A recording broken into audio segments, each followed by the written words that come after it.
March 3ஆம் தேதி 2024 மேசராசிக்கான ராசி பலன்களை பற்றி பார்க்கலாம். மேசராசிக்காரங்க நோயை பற்றி பேசிட்டு இருக்கிறது வந்து முற்றிலுமே தவிர்க்கணும் அப்படின்னு சொல்லியிருக்காங்க. நோயின் பாதிப்பிலிருந்து கவனத்தை திசை திருப்ப ஏதாவது வேலையில் வந்து ஈடுபடுங்கள். ஏனெனில் நோயை பற்றி அதிகம் பேசினால் அது அதிக பாதிப்பை ஏற்படுத்தும். இன்று நீங்கள் உங்கள் பணத்தை மத பணிகளில் முதலீடு செய்யலாம். பணத்தை வந்து ஏதாவது ஒரு சோசியல் சர்வீஸ் மாதிரி இது பண்ணுறதுக்கு உங்களுக்கு எக்ஸஸாக இருந்துச்சுன்னா நீங்கள் பண்ணலாம் அப்படின்னு சொல்லியிருக்காங்க. இதனால் நீங்கள் மன அமைதி பெற வாய்ப்புள்ளது. நண்பர்கள் மாலையில் உற்சாகமாக ஏதாவது திட்டமிடுவதால் உங்கள் நாளை பிரகாசமாக்குவார்கள். உங்கள் ஆயுள் முழுவதும் மறக்க முடியாத நாள் இது. இன்று காதல் செய்யும் வாய்ப்பை வந்து நழுவ விடாதீர்கள்னு சொல்கிறாங்க. ஸோ நாளைக்கு வந்து சண்டே ரொம்பவே நல்ல நாள் உங்களுக்கு.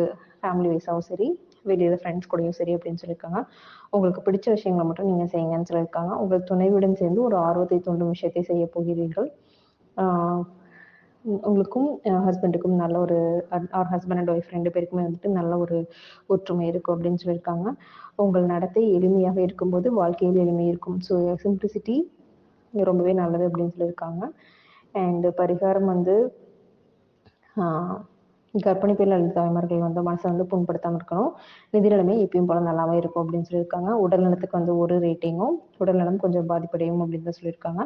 செல்வத்துக்கு 5 ரேட்டிங்ஸ், குடும்பத்துக்கு 5 ratings, and love, job and மன வாழ்க்கை இதுக்கு எல்லாமே 4 to 5 மாடரேட்டாக ரேட்டிங்ஸ் கொடுத்துருக்காங்க. ஸோ மேசராசிக்காரங்களை பொறுத்த வரைக்கும் ரொம்பவே நல்லாயிருக்கும். ஹெல்த் வைஸ் சின்ன சின்ன இஷ்யூஸ் இருக்கும், அது சரி பண்ணிக்கலாம். போல்டாக இருங்க. தேங்க்ஸ் ஃபார் வாட்சிங். ஞாயிற்றுக்கிழமை சூரிய வழிபாடு பண்ணுங்கள். Take care. சப்ஸ்கிரைப் பண்ணுங்கள்.